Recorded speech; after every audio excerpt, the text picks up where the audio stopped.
जमात अहमदिया को गैर मुस्लिम करार देकर मज़हब को सियासत में घुसाया गया। फिर जमात अहमदिया को टारगेट करते हुए अपनी नाअहलियों पर पर्दा डालने के लिए या गलत कामों को जायज़ करार देने के लिए इस्लाम के नाम से कादियानी कार्ड तो कभी ख़त्म नबूवत किस्म के कार्ड्स का इस्तेमाल किया गया।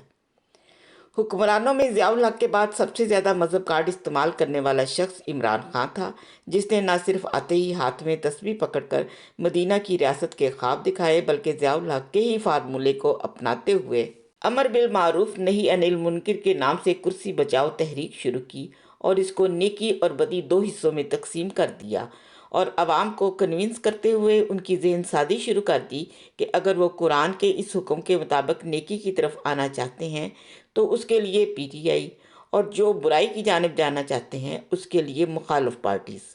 फिर उसके बाद नून लीग ने अपनी इलेक्शन कैंपेन में तो सीधे जन्नत के टिकट ही बांटने शुरू कर दिए।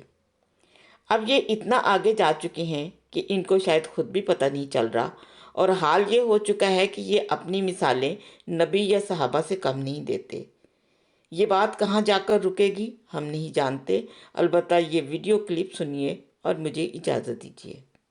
हज़रत फारूक आज़म रज़ियल्लाहु तआला अन्हु वो रातों को उठकर गलियों में चक्कर लगाकर देखा करते थे कि कौन किस हालत में है और वहाँ पर क्या हो रहा है। अल्लाह तबारक व तआला ने अपने फज़ल व करम से ये तौफीक हमारे गवर्नर कामरान रसूली साहब को बख्शी कि उन्होंने उस रिवायत को यहाँ जिंदा करने की कोशिश